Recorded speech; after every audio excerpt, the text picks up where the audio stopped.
Good morning all. I, Suchitra Chaudhary, Associate Professor, Department of Chemistry, SPC Government College, Ajmer. Today we will discuss the chemical properties of non-aqueous solvents. In previous two videos, we have discussed about physical properties of solvents and classification of non-aqueous solvents. इसके बाद में हम देखते हैं chemical properties of solvents. Chemical properties of solvents में हम इन properties का अध्ययन करेंगे। Acid base reaction, precipitation reaction, solvolytic reaction और solvolysis, solvatic reaction and redox reaction. सबसे पहले ये बात करते हैं हम एसिड बेस रिएक्शन की।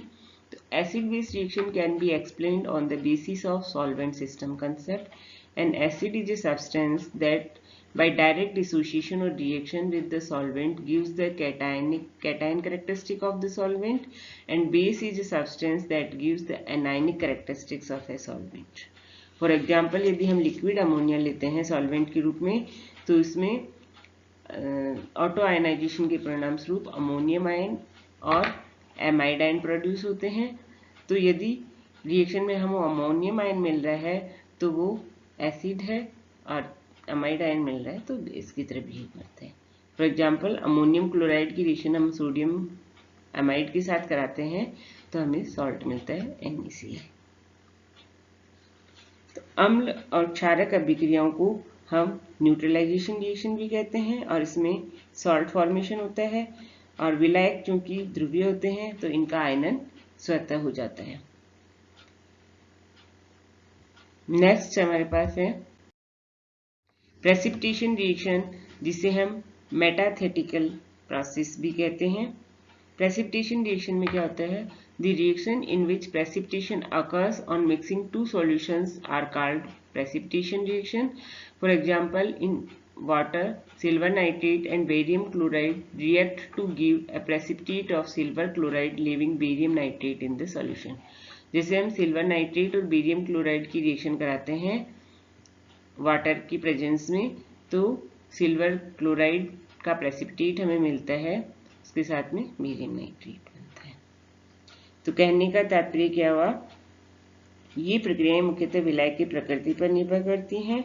जैसे अभी हमने जो एग्जाम्पल लिया है बेरियम क्लोराइड और सिल्वर नाइट्रेट, तो यदि जलीय विलयन को हम आपस में मिलाते हैं तो सिल्वर क्लोराइड का अवक्षेप मिलता है, लेकिन यदि हम द्रव अमोनिया में बेरियम नाइट्रेट और सिल्वर क्लोराइड को मिलाते हैं तो बेरियम क्लोराइड का अवक्षेप प्राप्त होता है।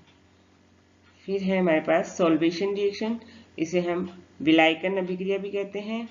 Solvent get attached to a solute species. Solute species में भी कैटायन, एनायन और molecule are called solvation reaction. जब सॉल्वेंट किसी सॉल्यूट स्पीसीज के साथ अटैच हो जाता है तो इसको हम कहते हैं विलायकन अभिक्रिया या सॉल्वेशन रिएक्शन। इसमें क्या होता है?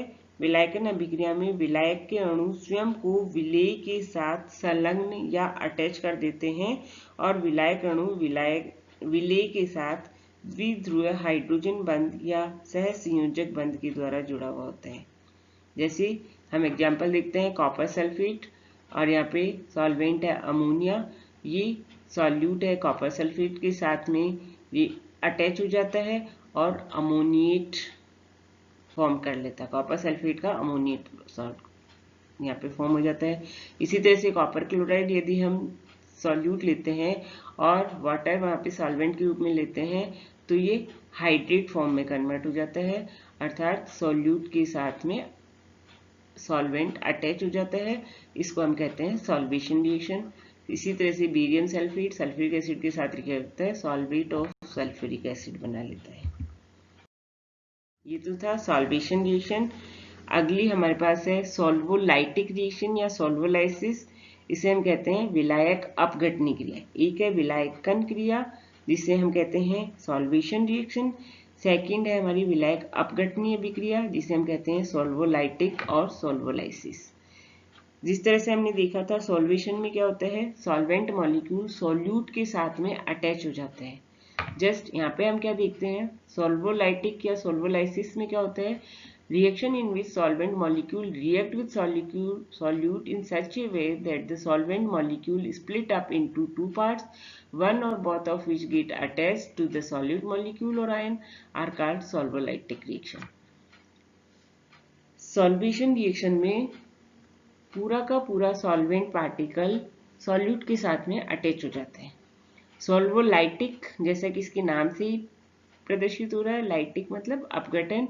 यहाँ पे क्या होता है, विलायक के अणु विलय से इस प्रकार अभिक्रिया करते हैं कि विलायक दो भाग में बंट जाता है, फिर उनमें से एक या दोनों भाग विलय अणु या आयन से जुड़ जाते हैं। विलायक संकरण में धनायन या ऋणायन की सांद्रता बढ़ती है, जो विलायक की स्वतः आयनन या ऑटो आयनाइजेशन को प्रॉपर्टी को बतलाते हैं। जल के साथ विलायक संकरण हाइड्रोलाइसिस या जल अपघटन कहलाता है। द्रव अमोनिया के साथ अमोनोलाइसिस या अमोनिया अपघटन, और अल्कोहल के साथ अल्कोहलोलाइसिस या अल्कोहली अपघटन कहलाता है। जैसे मान लीजिए वाटर हमने सॉल्वेंट के रूप में लिया है, तो वाटर का जब ऑटो आयनाइजेशन होता है तो हाइड्रोनियम आयन और हाइड्रोक्सिल आयन बनता है। जब इसके हम सल्फ्यूरिल क्लोराइड के साथ रिएक्शन कराते हैं तो इसके साथ में हाइड्रोक्सिल आयन अटैच हो रहा है या हाइड्रोनियम आयन अलग से हो रहा है। इसी तरह से फ्लोराइड की H2 के साथ रिएक्शन कराते हैं तो इसका H आयन फ्लोरीन के साथ में अटैच हो जाता है, HF बनाता है। अर्थात जो सॉल्वेंट पार्टिकल है उसका ऑटो आयनाइजेशन होता है, उसका एक या दोनों पार्ट सॉल्यूट के साथ में जुड़ते हैं तो उसको हम कहते हैं सॉल्वोलाइटिक रिएक्शन। यदि हम अमोनिया एज ए सॉल्वेंट लेते हैं, इसको हम अमोनोलाइसिस कहते हैं। इसको हम यदि वाटर सॉल्वेंट के रूप में लेते हैं then reaction is hydrolysis, and if we take ammonia as a solvent the reaction is known as ammonolysis. Ammonia का ऑटो आयनाइजेशन होता है अमोनियम आयन और एमाइड आयन के अंतर्गत। जब हम इसकी रिएक्शन SO2Cl2 की रिएक्शन अमोनिया के साथ कराते हैं तो एमाइड आयन, इसका ऑटो आयनाइजेशन के परिणाम स्वरूप जो एमाइड आयन बनता है वो SO2 के साथ अटैच हो जाता है। इसी तरह से यदि हम हाइड्राइड के साथ अमोनिया की रिएक्शन कराते हैं तो हाइड्रोजन गैस बनती है और एमाइड आयन बनता है। तो ये थी solvolytic reaction.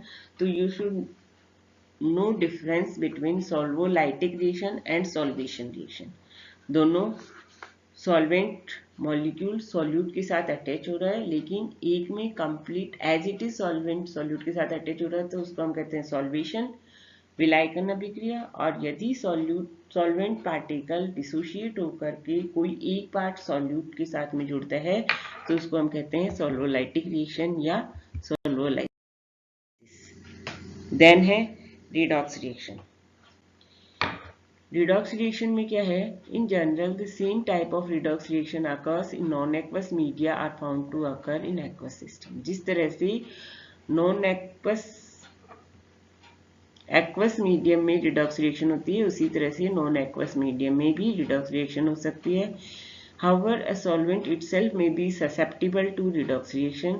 This will restrict its use as a medium for carrying out such reactions. For example, water is susceptible to reduction. अर्थात ये अति संवेदनशील है रिडक्शन के प्रति water molecule. Hence, strong reducing agent, तो जो reducing agent होते हैं whose electrode potential are above hydrogen in the electrode potential series cannot be used in aqueous system. ये रिडक्शन के प्रति संवेदनशील है, तो वे एजेंट जिनका रिड्यूसिंग एजेंट जिनका इलेक्ट्रोड पोटेंशियल हाइड्रोजन से ऊपर है उनको हम एक्वस सिस्टम में यूज नहीं करते हैं। However oxidation reaction can be easily carried out in aqueous system, अर्थात एक्वस सिस्टम में हम इजीली ऑक्सीडेशन रिएक्शन कर सकते हैं। अमोनिया के साथ जस्ट अपोजिट होता है, it is stable toward reduction but susceptible to oxidation. ये रिडक्शन के लिए स्टेबल है लेकिन ऑक्सीडेशन के लिए ये अति संवेदनशील है।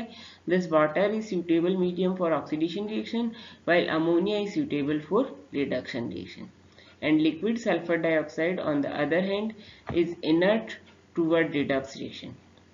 Hence it serves as a suitable medium for oxidation reduction reaction. तो कहने का तात्पर्य क्या है, द्रव अमोनिया अपचयन के प्रति स्थायी होता है जबकि वाटर ऑक्सीकरण के प्रति स्थायी होता है।